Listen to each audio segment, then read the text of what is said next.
Hello, everyone. We're just giving it a few minutes while people were joining, but I think we can kick things off now. So thank you so much for joining. I'm Sophie. I'm a Principal Communication Strategist at Frameworks UK, and we've been partnering with JRF and the Nationwide Foundation to identify some of the ways that we can all communicate about housing in the UK to really help improve people's understanding, improve the quality of discussion and debate, and to ultimately lead to positive changes in our housing system. Now, you might well have joined one of our previous webinars. You might have come to a workshop with us. You might have taken a look at some of our resources like our toolkit. We've been looking at how we can all tell a new story about homes in the UK. And today we're going to focus in on how to communicate about private renting in ways that build understanding and support for various changes and reforms that would make private renting better. So while our materials and sessions so far have been taking that wider view of homes, we're focusing in on this key part of the story today and how we can apply what we found to this in particular. A few bits of housekeeping before we get started. We are recording today's session. There are also recordings of our previous webinars available on both the Frameworks UK website and on JRF's YouTube channel. You'll notice that you're all muted and have your cameras off, and it will be that way for the duration of the webinar, just due to the very large number of people that we're potentially expecting joining us today. So just to reassure you, that's totally normal. We won't be sharing a PDF of the slides after today's session, but even better than that, you can access our various resources, including one that we have specially created to accompany this session on renting. And we'll pop links to those in the chat, as well as in our follow-up email after the webinar. My colleague Kate and Natalie from JRF are managing our Q&A today. So if you have a question, do pop it in the Q&A box. Some of them might well get picked up as we go through, but also we're holding some time at the end of today's session to pick up some of those questions and get into them in a bit more detail. I'm going to be speaking for roughly 35 to 40 minutes, then we'll move into that Q&A with Kate selecting some of those questions for me to answer. You, I think, will also be able to upvote other people's questions. If you see one that you'd also like to ask, you can indicate that that's one of on your wish list. Lastly, please feel free to add your organisation's name to your Zoom name, as it's just really great for us to be able to see where people are joining us from when we get to taking your questions. Now let's get started. So I'll first share just a little bit about Frameworks UK for anybody who's maybe not met us before. We are a not-for-profit and we specialise in evidence-based communication strategies to shift hearts and minds. We help charities and other mission-driven organisations to communicate about social issues in ways that are going to be more helpful for creating progress. And we do this through practical communications guidance that's underpinned by our framing research. Now, I'll get into this in a bit more detail shortly, but in a nutshell, Frameworks research shows how people understand different social issues. So we're looking at not just what people think, but really why they think it. And then we use that knowledge to develop and test different communications approaches that will be helpful in creating the lasting change that we want to see with our partners. Here is a snapshot of some of the organisations we've worked with in the UK recently. So you can probably guess from this selection of logos that we mostly work on issues around children and families, homes, of course, poverty and health. Now, I don't expect you to read this slide in detail, but suffice to say that we have a really solid research base which we're drawing from for today's session. This includes our latest research with JRF and the Nationwide Foundation, looking at how we can talk about homes. It includes our previous research with JRF exploring talking about poverty, our work with Crisis, which has more of an explicit focus on homelessness, and our work as well with the Health Foundation, looking at the wider determinants, those building blocks of health. Now, all of these resources are available on our website if you'd like to dig into any of them in more detail. In each case, our research has included both qualitative and quantitative testing. So through a combination of large-scale, nationally representative surveys, interviews, and peer discourse sessions, which are essentially a type of focus group where we're testing the use of new frames in a conversational setting. All this to say, the communications principles that I'm sharing with you today come from this really robust evidence base. But rather than doing a deep dive on the research today, I'd like us to focus on what we can really do with those insights, what they really mean for communicating about private renting. So we'll start with what framing is and why it matters. For some of you, this will be an introduction. For others, it might be a bit more of a recap. Then we'll look at how people think about homes and renting specifically, the communications challenges that we face there before heading into really the bulk of our session, which is looking at how we can use framing to answer those challenges. Then we get into the Q&A. So first of all, what is framing? Why does it matter? Why are we doing this session today? Framing is the choices that we make about what ideas we share and how we share them. So this includes choices like what we might emphasize, how we might explain an issue, and also what we might choose to leave unsaid. Framing matters because these choices can lead to really radical changes in how people think, feel, and act. And the other thing about framing is that really we're all doing it all the time, but when we make these decisions deliberately and ideally backed up by evidence, we can just make them with a degree more confidence that our communications are really landing as we intend them to. So I'm going to start by sharing just a couple of examples to illustrate the difference that framing can make. First of all, this is from an American study in 2011. And the study involved two groups who were shown different excerpts, which used different metaphors to frame the issue of crime. So we had one group who saw this first bit of copy here saying, crime is a wild beast preying on the city of Addison, and the crime rate in this once peaceful city has steadily increased over the past 3 years. The other group saw the second piece of writing here saying crime is a virus infecting the city of Addison, and otherwise was completely identical in terms of what people saw. Now, despite this very small difference here, just a change in metaphor, the difference in people's responses to how this was framed was quite significant. So the group who saw the crime as beast metaphor were 74% in favour of tougher policing, prison and punishment as enforcement against crime. For the second group who saw the crime as virus metaphor, this decreased to 56%, and it also instead increased their support for more progressive reforms, more of a kind of public health approach to tackling crime rather than that tough enforcement. So this is one example of how a change in just a couple of words, in this case a creative metaphor, can dramatically shift the type of policies that people are willing to support. Because as we can see here, as people are primed to think really can change how they perceive and understand an issue. Because our words matter, our frames matter, they really do shape how things are seen and understood. Our next example comes from our own research, in fact, to the previous research that we've done with JRF on how to talk about poverty. And what you can see here in this graph are the results of from the large-scale experimental survey, in this case where we were testing arguments based on the number of people in poverty versus using that same data, but adding the value of compassion to the statement that people were seeing. Now, we also had a control group who are represented by the solid black line on the zero axis there. And essentially anything above this represents a potential improvement, an increase in support for the idea that poverty matters, that we have a responsibility to act to decrease poverty, and that action will actually make a difference. Now, as you can see here, the argument based on data alone effectively had the same result as saying nothing at all. Those red bars, that difference is not statistically significant compared to the control.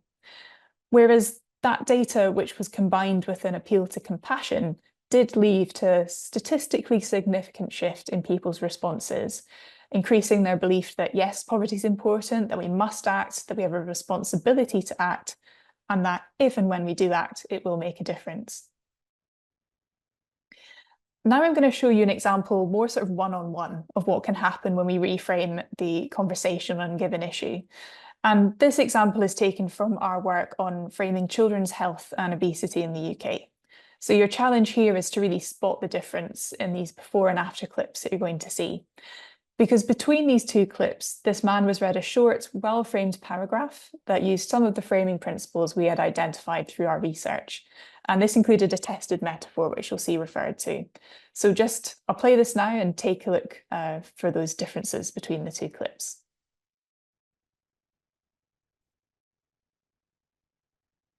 So what do you think causes childhood obesity? I put or predominantly most of the blame on the parents because they're the ones making the meals for the kids, and I think it's a big responsibility for parents to actually take that sort of responsibility on and make sure that their kids are getting what they need, not necessarily what they want.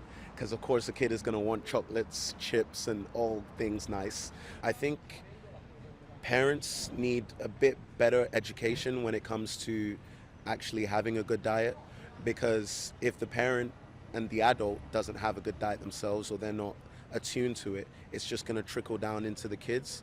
So I think the first thing would be educating the adults. So thinking about that paragraph, what does that sort of prompt you to think about? I think that the food advertisement is definitely targeting young kids. Like you think about like cereals and all sorts of little baked goods. The advertisements are really fun and colorful, and the I feel like that is to target the younger demographic, because they're going to be more sort of like attracted to that kind of advertisement. I think potentially holding the companies accountable for what they're doing and sort of switch the scales back to like a more healthy sort of food, because I think it's all money. It's money grubbing, really. It's just trying to get more profits. I think probably the government are the only ones with that kind of ability or standing. Okay, so to summarize there, what we just saw in that before and after is the man went from a sort of default of parental blame and really thinking about that need to simply change people's behavior as being the solution to childhood obesity, to instead looking at systems, looking at the role of advertisements, of food producers, of the government. And this shift from the individual to their context was exactly the change in understanding that we did want to make in this piece of research. We wanted to see how we could do that to build support for more holistic policies and programmes, rather than people just defaulting to that idea of individual responsibility being the answer. Now, I also wanted to draw your attention to something else that he says in the after clip. He says, I think, multiple times, even though he'd said something very different just moments before.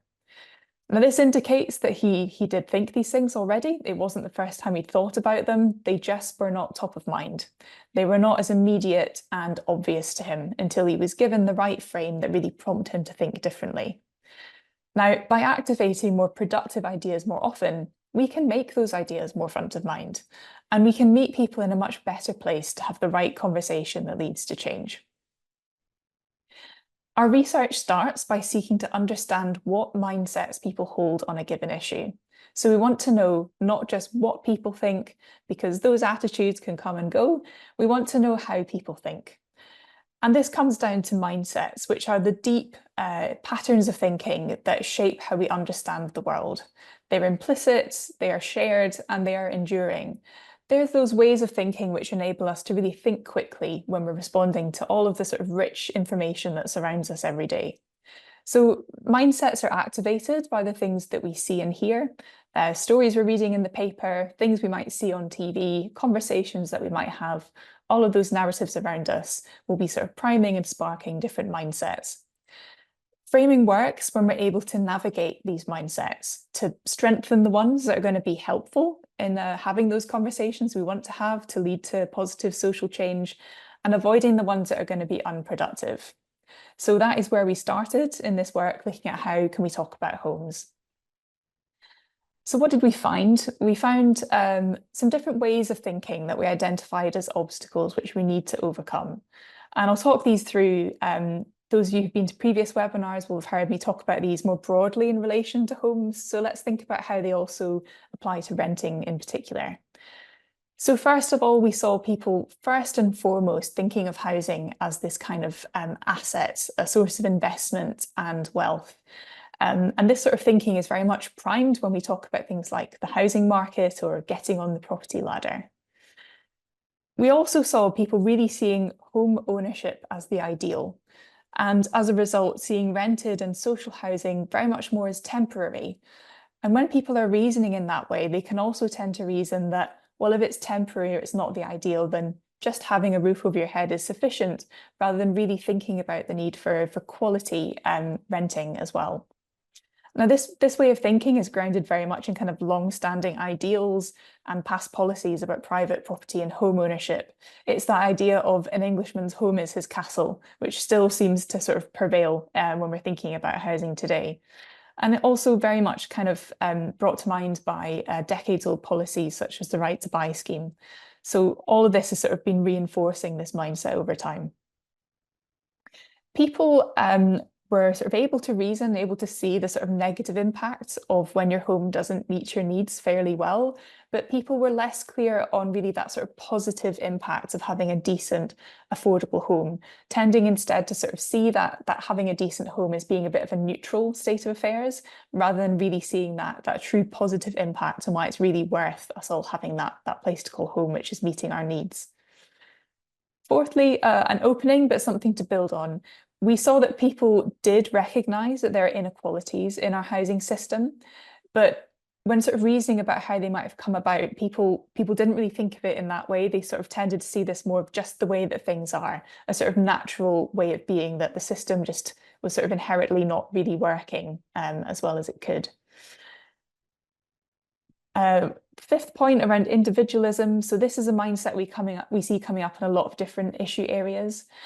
This is in relation to homes, people really thinking that ambitious people will always be able to achieve that ideal of home ownership regardless of circumstances.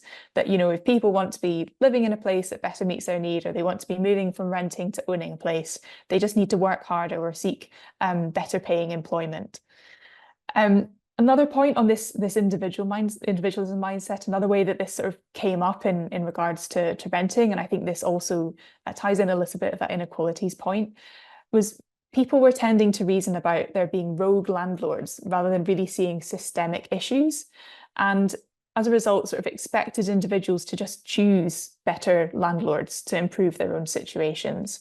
So the underlying assumption here is that some landlords just naturally care about the quality of the properties they rent out and about the well-being of their tenants, whereas others just don't. And people really tending to focus more on that individual behaviour rather than systemic discrimination, systemic issues. Lastly, we saw this mindset of fatalism, which again is not unique to housing. It's something we see across every issue I think we've ever looked at. This sort of tendency for people to feel that the problem is just too big to solve. So where do you possibly begin? And as a result, that sort of potential for kind of stepping back and not really engaging with the issue. So these are all of our sort of obstacles that we need to find ways to overcome. And we did find more productive ways of thinking that we can bolster with the right framing, that we can bring to the fore, rather than triggering these less helpful ideas, which tend to be more front of mind. So, and there are also ways that we can fill in gaps in people's understanding so that they're not defaulting to these ways of thinking. Now, often messaging on an issue can look a bit like what's on the screen here. Lots of different people and different organisations sharing different things in different ways. And the problem with this is that if you're listening from the outside, it can be very hard to hear any kind of clear signal or message for all of this noise, or to draw any kind of consistent understanding about the issue at hand. But if we draw on the same frames, on the same communications principles, it can start to look and feel a bit more like this. So really frames, you could think of them as a scaffolding, which almost like a whole sector can use to structure their communications, still tailoring them to their audiences, perhaps dialing different elements up or down, but always fundamentally using those same underpinning ideas. This isn't about everyone needing to come away from this session today and say the same thing in the same way, But it is about thinking, how could we all be using framing to support the same overarching story so that really we can shift understanding in the same direction and make sure that those ideas that we're trying to get across, that understanding that we're trying to create actually has the chance of taking hold. So how can we do that? How can we talk about private renting, drawing on different framing principles to really build support for reform to make it better? First of all, I'd like to encourage you to really invoke what homes really mean to us all. And there's a couple of ways that we can do this, drawing on some principles that came out of our research. First of all, it's to use this language of homes. We found that talking about homes is really helpful as it brings to mind what our homes really mean to us beyond bricks and mortar. So this language of homes really invokes the relationships and the things that we all need in our lives beyond simply a roof over our heads, beyond simply bricks and mortar. And it's more likely to build understanding of a home as essential to a decent life, whereas housing and even more so property are more likely to trigger those thoughts of a house as an asset. When people are thinking in this way of homes as a sort of asset or a source of investment and wealth, it can obscure some of the real reasons for action and doesn't make the case for solutions that will improve housing and improve renting for everyone. You could also think of it like this, that while a rented home is a landlord's property, importantly, it is the person renting's home. And talking about it as such helps to ground the conversation in what we all need from our homes. So much as possible, we recommend using this language of homes. Secondly, we can use a metaphor of our home as the foundation for our lives. Metaphors, as we saw in that earlier example looking at crime, can give us new but familiar ways to think about an issue. And explanatory metaphors can provide a really strong mental image. They can make abstract or complex concepts much more concrete and simple. They can provide a comparison which helps people's understanding to just really be sparked and built on in a very helpful and immediate way. But of course, not just any metaphor will do, which is why we test them. And in our work looking at homes, we found that this metaphor of a foundation really highlighted why having decent quality, affordable homes was so important. Because when people tend to reason that renting is temporary, and so people can just put up with issues as long as they have a basic roof over their head, that's not really a helpful way for an idea that we can build on when we're talking about reform. But this metaphor really helps to counter that idea and instead building the sense that whatever our home is, it's that foundation. So the ideas that we're getting across with this metaphor, it's that idea of how essential our homes are. You can't build anything without a foundation. It's that idea that not just any roof over our head will do, that quality matters. We can talk about that foundation being sturdy and strong or weak and unsteady. And it opens up talking about those positive impacts of decent and affordable homes as well. We can talk about how this foundation is undermined by bad policies and a lack of protection for people renting as well. An example here of how we could adjust some messaging to bring this metaphor in. So instead of saying safe, secure housing is a fundamental human right, we could say our homes are the foundation for our lives. So we work to ensure that people living in private rented homes have the same life outcomes and well-being as everyone else. That starts with a safe, secure home. So as well as this sort of having that helpful immediacy of the metaphor there, of the foundation, really rooting that idea in there first, just wanted to raise a note of caution around rights. We see across different issue areas that rights can be quite a nebulous concept for many people. So if you are in the situation where you need to talk about rights, try to really spell out what those rights are for, what they enable us to do. Because renters' rights are an important part of this conversation, but the idea of rights doesn't speak for itself as much as we might think it does. The foundation metaphor is one way that you could really helpfully join those dots of what that really means, that true value and importance of having that decent, affordable place to call home. Our second recommendation is to really show why improving renting matters by connecting it to our homes and our health. And this is an idea that we've looked at in previous webinars as well. I will never stop talking about making this connection between our homes and our health. So what we're doing here is really shifting that story away from being about wealth to health to show why this is so important, showing that our health is at stake.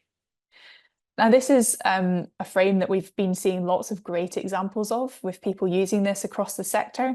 I wanted to take a closer look at some of the particular ways that we can connect our health and our homes in the context of renting. So first of all, I wanted to look at how we can make connections with mental health, because this is a particularly salient part of the problem for people. So give examples to draw this out, such as the stress of possible eviction versus the benefits to our mental health when we're really able to put down roots even when we're renting. This could look like this. We could say reforming renting would benefit the health of millions of people in the UK. When we have the reassurance and confidence that we can stay living in our homes for as long as we want or need to, this lifts the burden of stress that's being carried by far too many of us. And enforcing strong quality standards would mean every person renting would have the guarantee of a place to call home that enriches their health. So see how this connection with mental health can really help to show the benefit of secure tenure, how that benefits our well-being, and how that could be supported by changes and reforms to renting. This helps to make the case for making renting more secure, essentially. It helps people to see why this sense of security needs to be prioritised. Secondly, think about how you can show how conditions and quality really impact health and well-being. Because as well as highlighting the impact of poor quality and issues such as damp and mould, we can also provide positive examples of how good quality rented homes boost our health and well-being. And this helps to build a sense of efficacy, that it's possible to change things and worth trying to do so. It also helps to build on that gap in people's understanding, where we saw people were able to reason about those negative impacts, but didn't so much see that positive impact of when we do take action and improve things so that people's health is then enriched. So generally looking across the sector, I would say there tends to be more examples of talking about those negative impacts of a home that's not meeting our health needs, that impacts on our physical and mental health.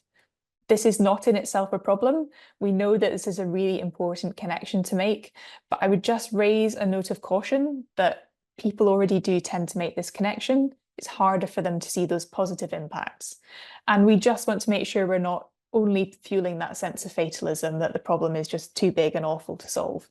So I would just encourage you, I'd recommend to actively think about any opportunities to mention those positive impacts on our health and well-being too. But both of these examples on screen here would be good ways of talking about this, good ways of making the connections, whether we're talking about the negative impacts of being affected by cold and damp homes and how we need better standards to protect our health, or talking about how our homes impact our health every day. And actually, if we improve things, if we make standards better in a private rented sector, this would be a boost to our health and would ensure that everybody has a home to thrive in. Both are really valid. Just think about where you can maybe look at that balance between the negative and positive. Thirdly, let's look at how we can really spell things out and explain as well as we can to build understanding, because people are much more likely to agree with our point if they actually understand it, funnily enough. That's why explanation is such an important tool. And good explanation is essentially like showing our workings. It's allowing people to see how we've reached a particular conclusion or solution so that they can make their mind up too, rather than us simply telling them and expecting them to agree with us. So most people don't know about the policies that would improve renting for many and how they would work.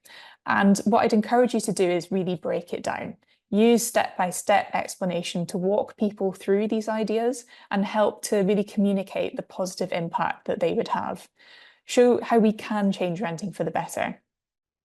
Filling in the gaps in this way helps to show why systemic change is needed, rather than expecting individuals to just improve their own situation, such as choosing a better landlord or earning more money to move to somewhere better. So an example here of how we could start to really break down a sort of longer explanation and just make sure that we're kind of ticking off all those key points that we need to in order to be telling a full story. So I've got there in red almost like what I think of as the key components if I'm starting to break this down. I might start with why it matters, how we all need a good quality home that supports our health. I can then get into an aspect of the problem. So over 1 million of us are living in private rented homes that are unsafe, very difficult to heat, or lack a decent kitchen or bathroom. Then let's get to the solution. So we need the government to strengthen the Decent Home Standard, which currently sets minimum standards for the condition of social homes, and we need them to apply it to private rented homes as well. And get into how that would work in simple terms. So any landlord failing in their responsibility to comply with the standard would be unable to let the home out and potentially have to refund rents to the person renting. And then the impact of that, how that would hold landlords to account, improve the living conditions of our homes, and as a result, improve health. And I've just focused in on a particular aspect of the problem there, a particular solution that could address it. You can use this kind of structure, this way of breaking down and really taking people through step by step. You can apply that to any aspect of the policy and any granular part of the problem. And as much as we can really break things down in that way to simplify, to show that while it might be a big problem, there's answers to all the parts of it. This is really going to be helpful in filling in those gaps in understanding and to build that sense that it really is possible to change things. While we're talking about explaining, let's think about the actual terms that we use. And my main plea here is to just really watch out for jargon. It's not widely understood, and it can also create the sense that the issue is too complicated or niche or reserved to a sort of few people that understand it, rather than this being something that matters to us all. So spell out technical terms or even terms which you might not think are technical, like initialisms. So for example, say the private rented sector rather than the PRS as much as you can. It's also a good idea to explain what we actually mean by concepts like security of tenure and affordability, rather than leaving people to fill in the gaps. Because on that affordability point, many people will see that as a matter of individual preference and spending habits, which makes it much harder to see that affordability could actually be redefined. So we need to explain that if we're talking about those parts of the issue. Fourthly, very important part of any story, but we really need to show what we can do about it. When we talk about what we can do to make things better, we counteract that sense of fatalism, which can just be such a big obstacle to change. And we can instead build a sense of efficacy, that sense of can do and possibility. So how do we do that? Firstly, really talk about concrete solutions early and often. Fatalism can be overcome if we pair problems with our ability to fix them. So this means showing that things can change intentionally and deliberately, and that we have confidence in our ability to make that change happen. This is not to say that we can't talk about the seriousness of the issue. We just shouldn't be leaving people at the crisis. We have to make them feel that together we can fix it, that there's things we can do to overcome the problems. And this is all about balance, really. I would say, ideally, for every dose of urgency or crisis in our communications, we need to include at least 2 doses of can do. And that can be in both tone and content. And I don't just mean sort of happy content, I mean that sense of we can do this is possible, here's a solution. There's so many ways we can build that sense of efficacy. And don't bury your solutions. Quite often we can be guilty of leaving them right to the end. We feel we have to explain all the aspects of the problem before we talk about what we can do to fix it. Try flipping that round. Maybe start with the solution, then make the case for it. Maybe repeat it several times, because we know that this is the part of the story that's so often missing for people.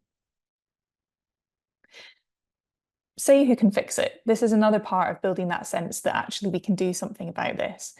When we talk about who has the power to change things, we're telling a much more complete story. We're showing that it's possible for people to act, and we're avoiding that sense that we just have to accept things as they are. So this will also help to overcome the idea that it's just up to individuals to work really hard or make the right choices if we actually talk about where that responsibility sits. When possible, it helps to be specific. So be clear about who can make changes happen or who is holding things up.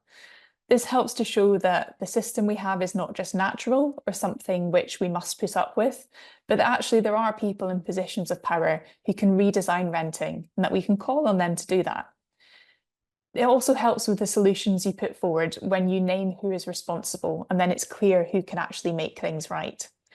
I've just popped on screen here some examples that I've spotted recently following the general election, in the run up to it, and in some previous comms about delays to the Renters Reform Bill. Lastly, but by no means least, let's look at storytelling, stories from lived experience, and how we can really apply this to making that strong case for reforming renting. First of all, tell diverse stories. Tell a range of stories which bring different experiences of renting to life. This will also show that renting is not only temporary or for younger people, and that actually all sorts of people are renting. Families of children, older people. We need renting to be improved to meet everybody's needs. Diverse stories of shared experiences, like in this case renting, are important because they stop problems from being dismissed as exceptional. They help to show scale by connecting one story to another. And they also are helpful for avoiding those sort of hero or savior stories, which can put people on a pedestal and are ultimately can do more harm than good. Secondly, when we're telling stories, really think about how you can add scale and context. Ask and answer questions that draw out scale, that draw out context, so that stories and inequities can't just be explained away or written off. This is important because individualism really can tend to dominate stories told from first-hand experience.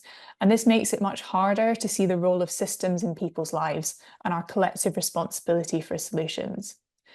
So what can we do about it? We can ask questions like these to draw out context. We can ask them of ourselves. We can literally ask them of people when we're asking them questions to draw out their story.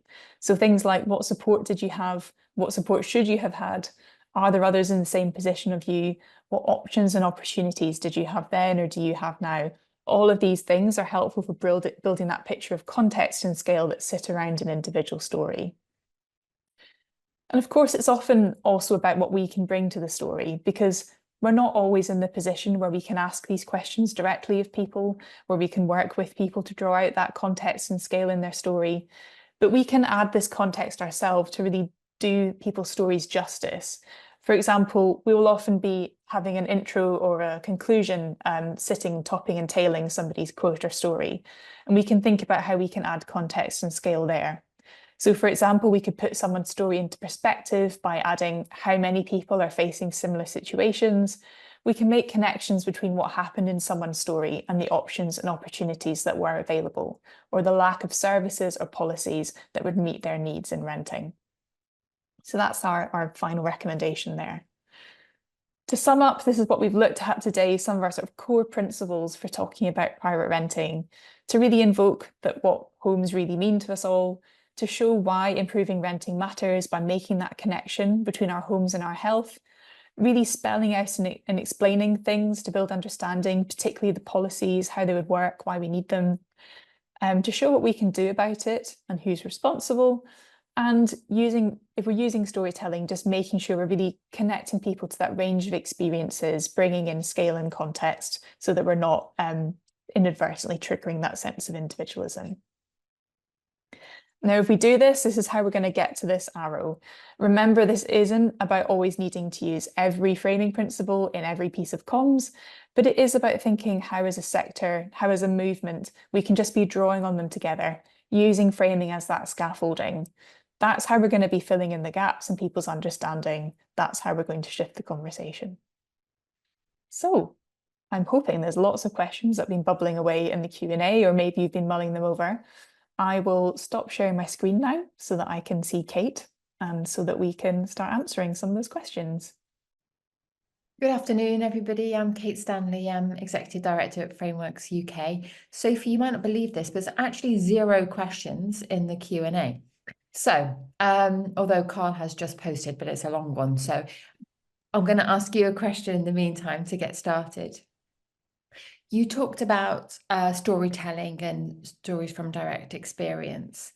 One of the questions that we've heard before about this is we can't control how people tell their story. So how do you give people a platform to describe their experiences without telling them what to say, because obviously we want Mm. people to express their own experiences. Can you say something about that? Yeah, of course. And I mean, the beauty of this is there's actually so many ways that we can do that. There's times in previous projects where we've actually had the opportunity to work much more kind of hand in hand with people with lived experience of issues and actually do sessions like this today, where we can actually really talk people through how it is that framing can make sure that people's stories are just landing as they intend them to and really empowering them with this kind of insight. Um, as I touched upon in this presentation really quickly, we don't always have the opportunity to do that, to really work with somebody sort of hand in hand. But often actually, if we're thinking about, getting quotes or sort of hearing somebody's story, we're not just saying, what's your story? We actually send them prompt questions. And those questions we ask really can be so helpful in drawing out that kind of scale and context. And even things like, for example, if we know that we want to make this connection with health, we can ask people, how has your home impacted your health? How is your health? How has that been sort of in the past and now, and what's led to that?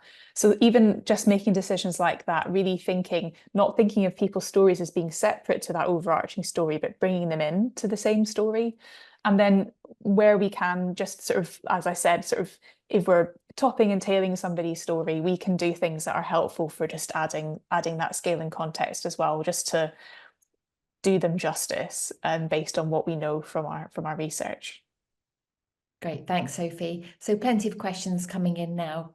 Just staying on the theme of stories, somebody has noted that the mainstream media often prefers sensational and negative stories. So how do we change that narrative, or how do we respond to that without triggering fatalism, which we know is already very dominant? Mm. It is tricky, and this is a question which comes up again and again, that kind of how do we work when the news cycle is as it is, with those sort of headlines of crisis and doom being so prevalent. Now, I'd say that part of this is just thinking what else is in that story, telling that complete story. So actually really baking in when we're working in that space of that fuller story. So it's not just about that kind of maybe headline killer stat that's sort of talking about the hugeness, the seriousness of the issue. Actually thinking, how could you bake in the story you really want to tell in that thing that's really press-worthy? I thought there was a fantastic example, not actually, it was particularly related to renting a few months ago from Shelter, where really baked into their story that was picked up in The Guardian was this connection with homes and health. It was particularly looking at the sort of impact on people's health, the negative impacts that are being created by this sort of delay to renting reform. Now, yes, that was a story talking about the negative impacts, but a really helpful connection was being made there, and it was entirely baked into the story. The story couldn't be about anything other than health because of what had been put into that press release and the research that had gone behind that. So it's often thinking it's that, how can I bake something in so it can't be removed?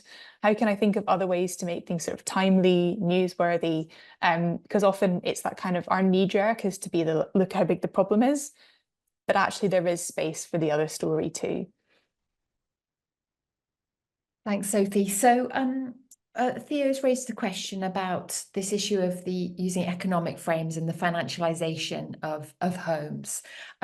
He's making the point that often the case is made that we need to address the issues in the private renters sector, because in order to bring down the housing benefit bill and to produce long-term savings in health.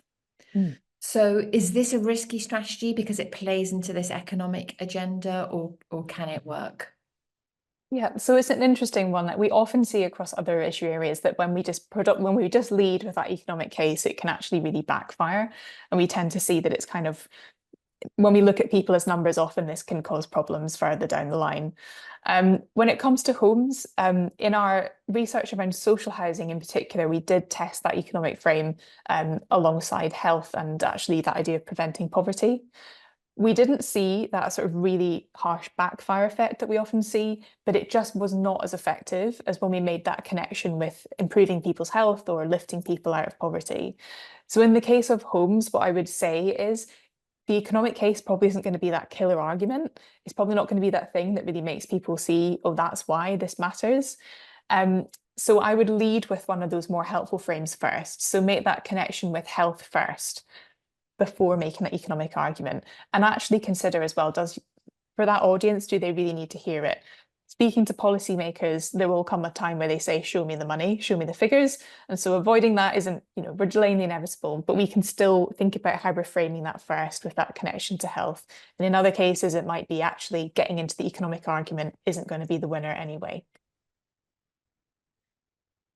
Thanks, Sophie. So moving on to audiences and who this framing is most likely to work for, can you say something about how it works in relation to policy makers, to tenants themselves, or to the wider public? So as with all of the research we do at Frameworks, we've looked at this, across all of us in the UK. This is why we do our large-scale nationally representative surveys and why we're looking at making sure we're going across demographics, across political leanings, to make sure that we are recommending a sort of overarching story that should work for everybody, that should shift people's thinking across demographics. Now, we often get asked this question of like, but will this work for policy people? Will this work for experts? They already know so much about this issue. But we see again and again in different studies that experts are not as different as we think. Experts are just as predisposed to having the way they think shifted and changed by framing. So essentially, my first answer is that we're not as different as we might think. There's actually, we've tested in order to find those sort of points in common. But that also we can layer this kind of overarching framing strategy with further insights you might have about particular audiences. And I would just say that in doing that, just don't go against these overarching principles, so that you're not going to create that kind of backfire or unwanted effect for that broader story that we need to tell for that consistency to really change that story at large. And building on that, Sophie, Naomi asks whether when we're communicating with the public, to what extent we should be talking about what people can do themselves to improve their health in the context of their home, and whether that should be part of the kind of we can fix this story. Because you focus much more on systems rather than individual actions. Yeah, absolutely. So I mean, I think when I'm asked a question like this, I always come back to what did we do this research for? And we really did the research in order to see how can we shift that, build that support for those policies that need to happen, that sit around all of us, rather than anything to do with sort of changing individual behaviour. But what we have sought to find here is a story that anybody can get behind, that somebody could use to advocate as somebody who is, a campaigner who is perhaps experiencing a lot of these sort of failures in the system, and actually being able to sort of create that chorus of voices regardless of sort of who we are and how we might be affected by the issue. But ultimately, it's always still going to be for that overarching aim of how do we shift the policy or the sort of things that sit around us, rather than shifting individual sort of behaviour to improve our own health. We've had a question about the use of data and statistics in these arguments. To what extent should people be drawing on data, and how can they avoid overwhelming people with too much? Yeah. So what I would always say when it comes to data is that it can be a great tool to support our story, but we just shouldn't rely on it to tell the whole story for us. We often see that data is I guess a bit more sort of tricky than we might think, that it still requires framing in the way that any communications do.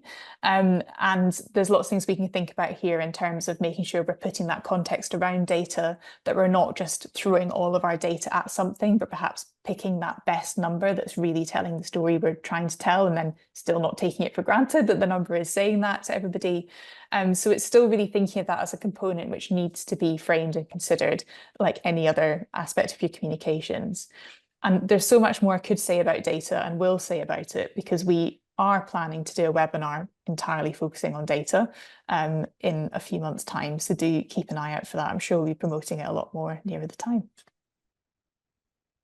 So coming back to the question of audiences, there's a question from Malcolm asking about, have we thought about how we make the case to landlords themselves, and specifically to improve the way that landlords see their tenants? So We haven't tested this specifically with landlords to get those kind of insights on would this change their behavior. But I do think that this kind of comes down to that explanation point as much as anything, and also potentially still that connection with health, of that as much as all of us can see the true impact this is having, the true benefits of acting, and actually breaking down the solutions that would be making things better for people and showing the role and responsibility of all the different parties involved. I think the more that we could be having productive conversations with landlords as well. Um, I've seen this spoken about, when it comes to renting reform and some of the potential kind of nervousness from landlords, this idea that actually responsible landlords have nothing to worry about. These reforms are actually very sort of reasonable and are just really thinking about the fact that this is a renter's home and it should be treated as such. So I think as much as we can be kind of meeting people there and explaining that reasonably, drawing on those connections with health, that would be my recommendation. Henry has made the point that there are lots of tenants who say, look, there are plenty of people who gladly take as in landlords will say, there's plenty of people who would gladly take your place, so don't make a fuss. So he's saying, how do we as a society address the issue that homes are a necessity and not simply a commodity for investors?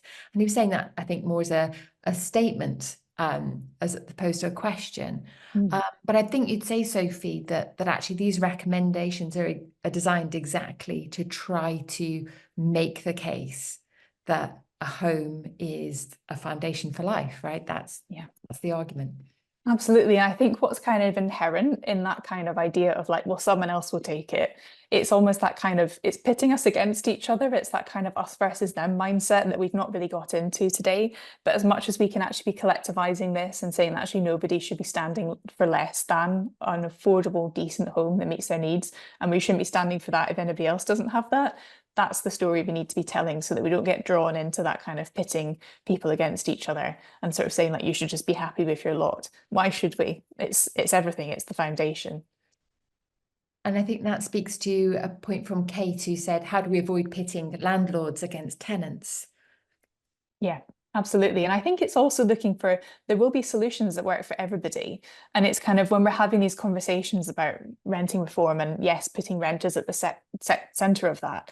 Equally, like if there are things that need to be taken into account in those reforms to actually make it like feasible for landlords, that is a reasonable conversation to be having. And by sort of taking the heat out of this and really looking at how does this work? How can we make it better? That's how we're going to find those solutions that actually work for everybody, but that we're not settling for anybody not living somewhere that's supporting their health and meeting their needs. Sharon asks an interesting question about how we can frame the importance of our homes to our health within the NHS when housing isn't the core business of the NHS. This is an interesting one, I suppose. Not so much just with the NHS, but in the sort of broader work we've been doing with the Health Foundation, where we've been looking at those social drivers or wider determinants, or as we would say, the building blocks of health, all those things that we need within a society in order to be healthy.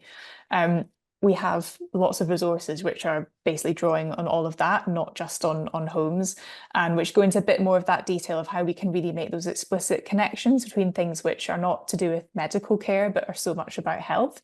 So I guess I would signpost you to some of that work we've done with the Health Foundation for more on that, really getting into some of those. I think, again, it's the explanation point. It's really sort of showing like, where are those connections?